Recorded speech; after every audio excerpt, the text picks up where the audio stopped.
now give the floor to the distinguished representative of Myanmar. Thank you, Mr. President. I thank you, Mr. President, for your opening remarks. I also thank Special Envoy Ms. Christine Buckner for her comprehensive briefing and her continued support towards Myanmar.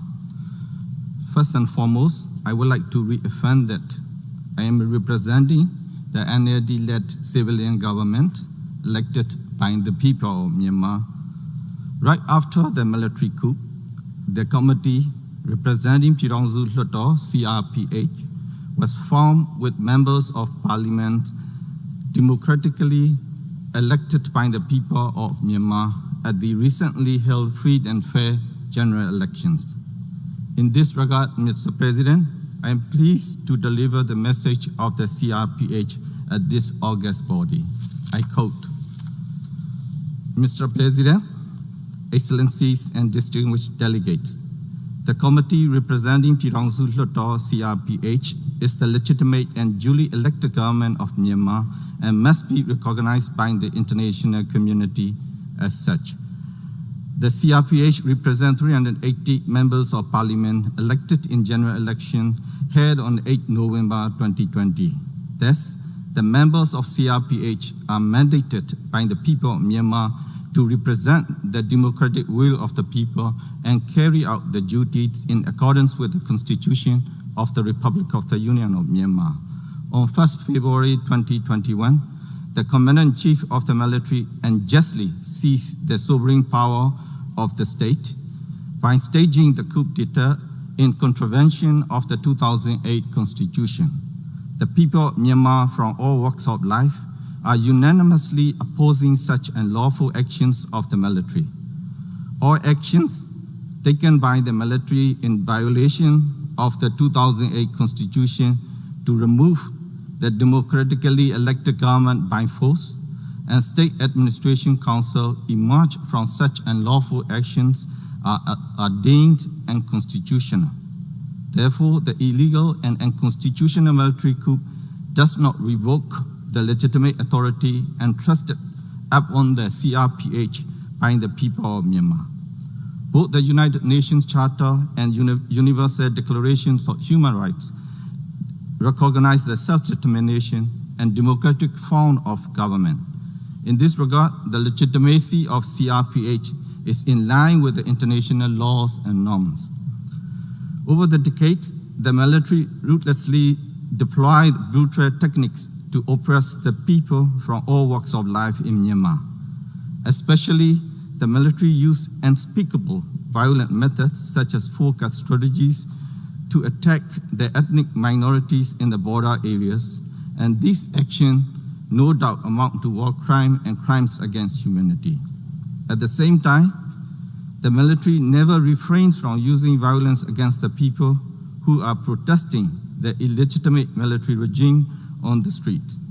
Both people of Myanmar and the international family have repeatedly witnessed these brutal actions in 1988, 1996, 2007. The violence committed by the military against the people of Myanmar continues until today. However, the military enjoys impunity and cannot still be held into account. The Myanmar military overthrows a democratically elected government, shoots to kill the peaceful protesters on the streets, commit crimes targeting civilians, attacks the ambulance and health workers, arrests the democratically elected parliamentarians using unjust laws, issue arrest warrants without any legal basis, and breaches the fundamental human rights of the people of Myanmar. Not only do those actions endanger Myanmar and its people, both in physical and psychological forms, they also seriously pose threats towards regional security and prosperity of the international community. The military can no longer uphold the rule of law and protect the people and the country. Myanmar military has become the existential threat for Myanmar as a polity and civilized society. Now is not the time for the international community to tolerate the war crimes and crimes against humanity committed by Myanmar military. The international community must ensure that coup has no place in the modern world as bound by the UN Secretary General. In that regard, we, the committee representing Chirongsu Tlotor, CRPH, duly urge the United Nations Security Council, and international community that aspire to build peaceful and civilized global society to use any means necessary to take action against the Myanmar military and to provide safety and security for the people of Myanmar. End quote. Mr. President, as the democracy in Myanmar is at the nascent stage, the free and fair general elections successfully held on 8 November 2020 in Myanmar is indeed a significant milestone in our history. It was set by the people. The people of Myanmar has shown their eagerness and attachment to democracy through their ballots at the elections. They had also demonstrated their desire to build a nation where all the democratic values can be flourish, a place where each and every peace-loving individual can play a role in that nation building. The landslide victory of the National League for Democracy at the general elections clearly manifests that the people of Myanmar are solidly united behind State Councillor Daw Aung San Suu Kyi to overcome any obstacle in our journey to a peaceful and prosperous society where democratic values will become a norm. Mr. President, completely ignoring the people's desire, the Tatmadaw staged a coup on 1st February 2021. That was the day that the new parliament supposed to convene its first meeting. The military detained State Councillor Daw Aung San Suu Kyi, President U Win Myint, and other political leaders and civil activists. Since then, people from all strata of life have come out on the streets all over the country and expressed their disappointment with the military coup, as well as demanded the immediate release of all detainees and return of the state power to the people through the elected government. The people of Myanmar are resolute for achieving the demands. I agree with the Secretary General that the military is not acceptable. The military coup is not acceptable in this modern world, and the coup must fail. The people of Myanmar are resilient, perseverant, and united in fighting for the end of military coup. Immediate release of all unlawful detainees, return of the state power to the people, and restoration of democracy in Myanmar. It is attested to by the ongoing persistent protests throughout the nation since the military coup. It is crystal clear that we all do not want to go back to the system we used to be in before. Here, I wish to recall the words of Daw Aung San Suu Kyi said in her inspiring book, Freedom from Fear. I quote, "Within a system which denies the existence of basic human rights, fear tends to be the order of the day." End quote. Mr. President, at this important juncture, the continued and strong support from the international community is imperative for the people of Myanmar in our fight against the military regime. Taking this opportunity, I would like to thank all countries who have expressed their support towards the people of Myanmar.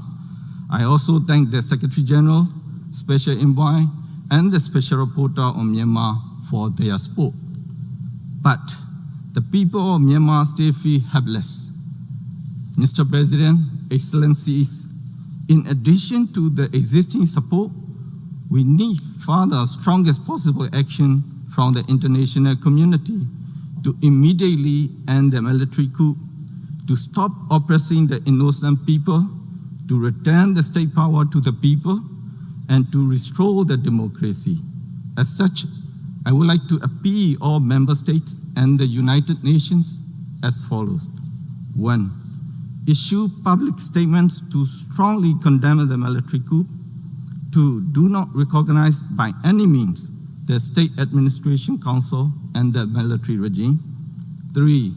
Urge the military regime to respect the result of the free and fair 2020 general elections. 4.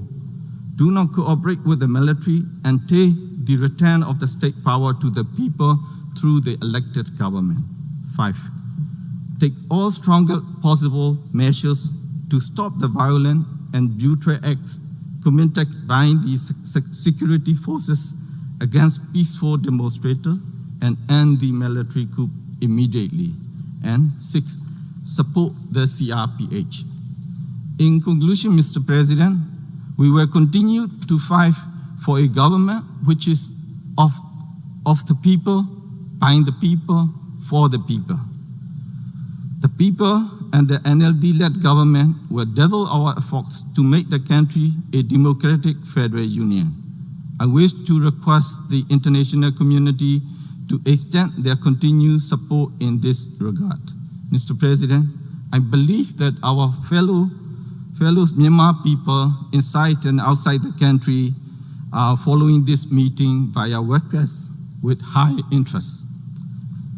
Please allow me to speak few words in Myanmar. Minglawa, Niko Baunama Miane, Dujin of Dajimia Kamia, Mimiro Sayan Nere, Sida Anna Demu, Chachin Sontaye, Mimiro Gaza, Don San Suchi, Tamraji Uimine, Cha, Matiatin Kayataya Dumia, Chachin Lopeye, Nangano Anna, Pidu Hampiale Yashi, Democracy, Piale Yashi, Democratic Federal Piranzu di Tangye, di Eyerobonji Almiego, Miro Alwa Didima, Pidu Bidamia, Alo, Sisi Lolo, Nini Nyon, a Tudua, that way song in Nirago, to Jesu Denshibare, Sele, Song at Ajabo Gole, Mita Yakan, Taitun Aparakamia, di Yerobo, Mocha Almiami Chepare, Pidu da Digawa, Yerobo, Aoyami. And thank you, Mr. President.